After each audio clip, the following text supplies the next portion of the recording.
Assalamualaikum warahmatullahi wabarakatuh. Yang saya hormati dosen pengampu Bapak Adi Trisnawayudi Sos MM selaku dosen pengampu dosen manajemen strategis.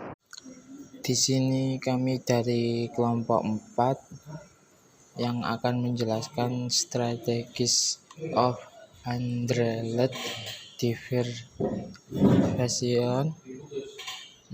Nama kelompok yaitu Muhammad Samsudin Al-Ghifari, Aufin Ayunda Novelia, Nadia Ahmadani, dan Fadli Robi. A strategy of unrelated diversion. Unrelated diversion strategi memanfaatkan kapitalisasi bisnis yang mampu memberikan kinerja keuangan yang sangat baik di industri masing-masing daripada berusaha untuk memanfaatkan kecocokan strategis rantai nilai di antara bisnis. Perusahaan yang menggunakan unrelated diversion strategi terus mencari di berbagai industri untuk perusahaan yang dapat diperoleh untuk kesempatan tetapi memiliki potensi untuk memberikan pengembalian investasi yang tinggi. Unrelated diversification strategi memerlukan pencarian untuk mengakuisisi perusahaan yang asetnya nilainya rendah, perusahaan yang mengalami kesulitan keuangan, atau perusahaan yang memiliki prospek pertumbuhan tinggi tetapi kekurangan modal investasi. Strategies of unrelated diversification mempunyai banyak pedoman yang menjadi sangat efektif. Yang pertama, strategi pendapatan yang berasal dari produk atau layanan organisasi saat ini akan meningkat secara signifikan dengan menambahkan produk baru yang tidak terkait. Yang kedua, organisasi bersaing dalam industri yang sangat kompetitif atau tidak bertumbuh seperti yang ditunjukkan oleh margin dan pengembalian laba industri yang rendah. Yang ketiga, saluran distribusi organisasi saat ini dapat digunakan untuk memasarkan produk baru ke pelanggan saat ini. Yang keempat, produk baru memiliki pola penjualan berlawanan dengan produk yang ada di organisasi. Yang kelima, industri dasar organisasi mengalami penurunan penjualan dan laba tahunan. Slide kelima yaitu studi tentang strategi diversifikasi dan pengaruhnya terhadap nilai perusahaan merupakan bidang kajian menarik yang banyak dilakukan oleh para ahli di bidang manajemen strategis dan keuangan korporasi seperti yang dikemukakan oleh Ramanujam and Varadarajan pada tahun 1989. Diversifikasi itu sendiri pada dasarnya adalah strategi perusahaan pada tingkat korporasi yang dilakukan untuk memperoleh keunggulan bersaing atau kemampuan untuk menciptakan nilai perusahaan di atas rata-rata pesaing dengan memilih dan mengelola sejumlah unit bisnis atau usaha berbeda yang bersaing dalam beberapa industri atau pasar produk yang berbeda. Tujuan utama strategi diversifikasi adalah untuk mempertahankan keunggulan pesaing yang berkesinambungan atau disebut juga sustainable competitive advantage dan posisi bersaing perusahaan di pasar agar perusahaan dapat meningkatkan nilai perusahaan secara terus-menerus. Di samping itu pula, diversifikasi perusahaan dimaksudkan untuk menciptakan portofolio bisnis yang efisien dari berbagai kumpulan peluang investasi, yaitu portofolio yang dapat memberikan return maksimal dengan tingkat risiko tertentu atau return tertentu dengan tingkat risiko minimal. Slide ke-6 yaitu studi empirik yang berkembang selama ini tentang pengaruh strategi diversifikasi terhadap nilai perusahaan, khususnya di pasar modal. Negara-negara yang sedang berkembang belum menjawab secara tegas apakah strategi diversifikasi ini meningkatkan nilai perusahaan atau sebaliknya adalah strategi yang menghancurkan nilai perusahaan. Studi empirik yang berkembang sampai saat ini menghasilkan dua kelompok hasil penelitian yang berbeda tentang pengaruh dari strategi diversifikasi terhadap nilai perusahaan.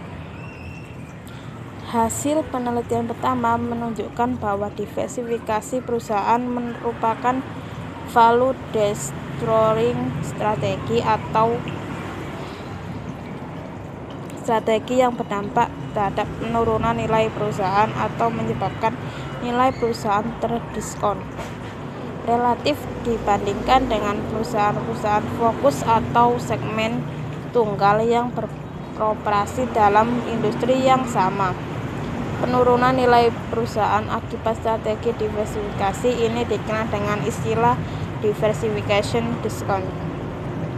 Faktor penyebab penurunan nilai perusahaan atau diversifikasi diskon ini dijelaskan oleh beberapa faktor, antara lain akibat persoalan keagenan, faktor dividen, efisiensi alokasi sumber daya, dan ekonomis of scope bargaining power di antara perusahaan dalam satu divisi, kompetisi organisasi, ukuran perusahaan, produktivitas, ukuran perusahaan, dan efisiensi pertumbuhan perusahaan.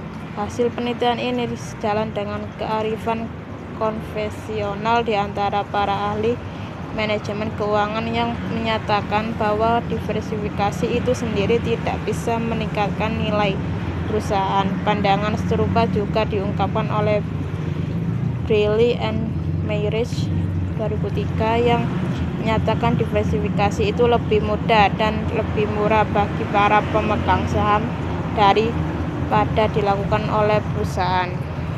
Yang pertama, diversifikasi berhubungan atau related diversification. Diversifikasi perusahaan berhubungan atau sering juga disebut dengan diversifikasi konsentrik adalah diversifikasi perusahaan yang terkait dengan produk, pasar, dan teknologi dari perusahaan yang sudah ada. Keterkaitan di antara unit bisnis terjadi ketika rantai nilai perusahaan memiliki kesesuaian strategis dengan semua unit bisnisnya dan secara kompetitif dapat menciptakan nilai. Strategi ini dapat meningkatkan nilai perusahaan dengan membangun keunggulan bersaing melalui konfigurasi sumber daya dan kemampuan yang mengkaitkan semua unit bisnis strategisnya dalam satu rantai nilai agar tercipta sinergi melalui economies of scope dan economies of scale. Menurut Bruch, perspektif teoretik yang dapat menjelaskan munculnya strategi diversifikasi perusahaan berhubungan dan kemampuan dari strategi ini dalam meningkatkan nilai perusahaan dapat diklasifikasikan menjadi 4 kategori, yaitu yang pertama pendekatan hubungan operasional nyata atau tangible operational relatedness approach yang diusulkan oleh kelompok ahli ekonomi industri. Yang kedua pendekatan berbasis pengetahuan dan kompetensi atau competence and knowledge based approach diusulkan oleh kelompok ahli ekonomi research based management. Yang ketiga, market power approach diusulkan oleh kelompok ahli ekonomi industri dan ahli teori permainan atau game teoris. Yang keempat, strategic approach diusulkan oleh kelompok ahli strategik. Berikut adalah 6 panduan mengenai kapan diversifikasi konsentrik bisa menjadi strategi yang efektif. Yang pertama, ketika suatu organisasi bersaing dalam industri yang tidak tumbuh atau tumbuh dengan lambat. Yang kedua, ketika penambahan produk yang baru tetapi berkaitan akan secara signifikan mendorong penjualan produk saat ini. Yang ketiga, ketika produk yang baru tetapi berkaitan dapat ditawarkan pada harga yang sangat kompetitif. Yang keempat, ketika produk yang baru tetapi berkaitan memiliki tingkat penjualan musiman yang menyeimbangkan puncak dan lembah penjualan yang dimiliki organisasi saat ini. Yang kelima, ketika produk perusahaan saat ini berada pada tahap penurunan dari siklus hidup produk. Yang keenam, ketika perusahaan memiliki tim manajemen yang kuat. Yang kedua, diversifikasi horizontal, di mana perusahaan menambah produk-produk baru yang tidak berkaitan dengan produk yang sudah ada, tetapi dijual kepada pelanggan yang sama. Berikut adalah 4 panduan mengenai kapan diversifikasi horizontal bisa menjadi strategi yang efektif. Yang pertama, ketika pendapatan yang dihasilkan dari produk atau jasa perusahaan saat ini akan meningkat secara signifikan dengan penambahan produk baru yang tidak berkaitan. Yang kedua, ketika suatu organisasi bersaing dalam industri yang sangat kompetitif dan atau tidak tumbuh, seperti diindikasikan oleh hasil dan margin laba industri yang rendah. Yang ketiga, ketika jalur distribusi organisasi saat ini dapat digunakan untuk memasarkan produk baru ke pelanggan saat ini. Yang keempat, ketika produk baru memiliki pola penjualan dengan siklus terbalik dibandingkan dengan produk perusahaan saat ini. Diversifikasi tidak berhubungan, unrelated diversification. Diversifikasi tidak berhubungan atau lebih dikenal dengan istilah diversifikasi konglomerat adalah diversifikasi yang dilakukan oleh perusahaan di mana unit bisnis yang satu dengan unit bisnis lainnya atau unit bisnis yang ada pada saat ini tidak memiliki hubungan satu sama lainnya.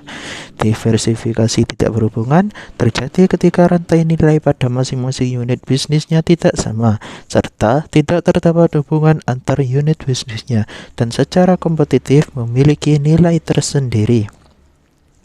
Tujuan utama strategi ini adalah meningkatkan nilai perusahaan melalui keunggulan bersaing dengan menciptakan keseimbangan portofolio bisnis dari pengaruh skills dan untuk meminimalisasi risiko perusahaan dengan cara mengkonfigurasi unit bisnis strategisnya terpisah satu sama lainnya, serta kemampuan untuk menciptakan pasar modal internal yang lebih efisien untuk membiayai investasinya, efisien internal capital market, dan kemampuan untuk memperbesar kapasitas hutang melalui manfaat dan biaya dari diversifikasi perusahaan.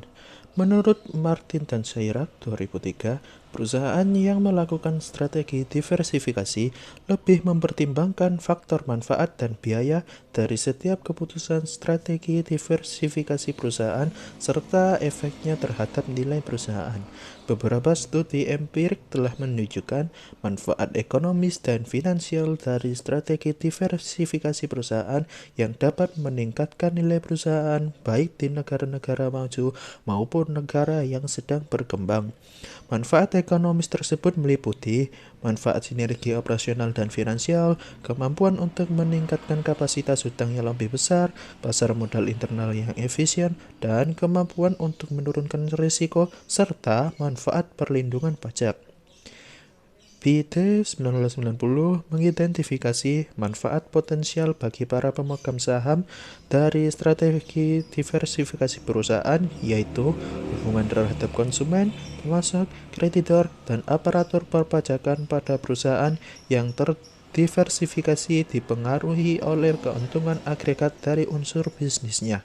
Di samping itu pula, strategi diversifikasi perusahaan pada umumnya menciptakan peluang investasi untuk meningkatkan nilai perusahaan di samping menimbulkan tambahan biaya. Sekian penjelasan dari kelompok 4 dari kelompok kami. Assalamualaikum warahmatullahi wabarakatuh.